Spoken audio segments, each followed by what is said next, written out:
Hello everyone, তোমরা সবাই কেমন আছো? আশা করছি ভালো আছো। আমরাও খুব ভালো আছি। তো দিনটা ছিল আমার হাজব্যান্ডের ছুটির দিন। তো আমরা দুজন মিলে একটু বেরিয়ে পড়েছিলাম ঘুরতে। তো কোথায় গেলাম, কি করলাম, কি খাওয়া দাওয়া করলাম, সবই থাকছে আজকের ভিডিওতে। ভিডিওটা স্কিপ না করে দেখতে থাকো লাস্ট পর্যন্ত। তো আমাকে দুটো অপশান দিয়ে দিয়েছিল, চাঁদপাড়া যাব না বনগাঁ যাব। তো আমি বলেছিলাম বনগাঁ যাব।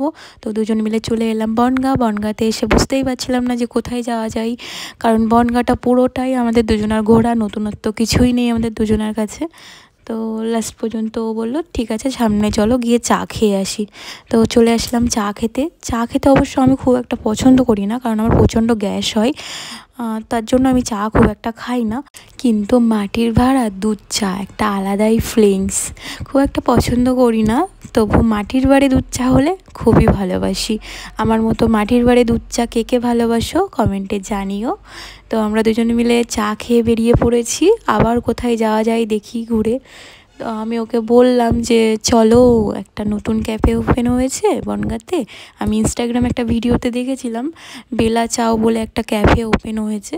আমার ওখানে যাওয়ার একটা বিশেষ কারণ ছিল, আমি যে ভিডিওটা দেখে ক্যাফেটায় আমি গেছিলাম, সেই ভিডিওতে একটা কম্বো দেখিয়েছিল। কম্বোটাই প্রায় 4-5টা আইটেম আছে, বেশ রিজনেবল প্রাইস, 200 কি 250-র ভিতরে ছিল।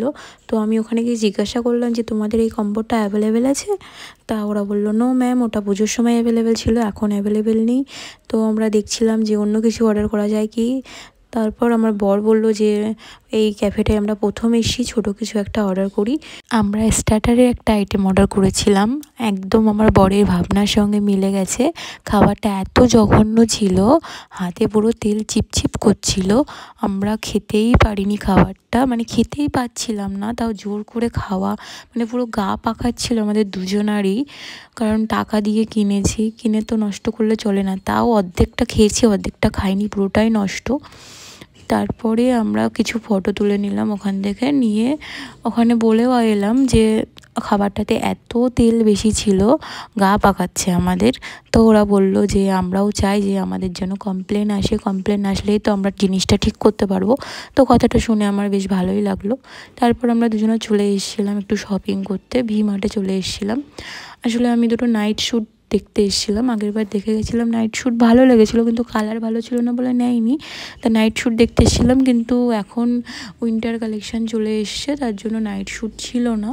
তারপর আমি একটু কুর্তি দেখে নিচ্ছিলাম। কুর্তি আমার খুব একটা পছন্দ হয়নি, অবশ্য ভি মার্টের কুর্তির কালেকশান আমার খুব একটা ভালো লাগে না, কখনোই ভালো লাগেনি। আমার কুর্তি নেওয়ার হলে আমি চলে যাই ট্রেন্ডসের কুর্তির কালেকশান অসাধারণ, খুবই ভালো। তোমাদের যদি কুর্তি নেওয়ার থাকে তাহলে ট্রেন্ডসে গিয়ে দেখতে পারো, ট্রেন্ডসে আশা করি তোমাদেরও ভালো লাগবে।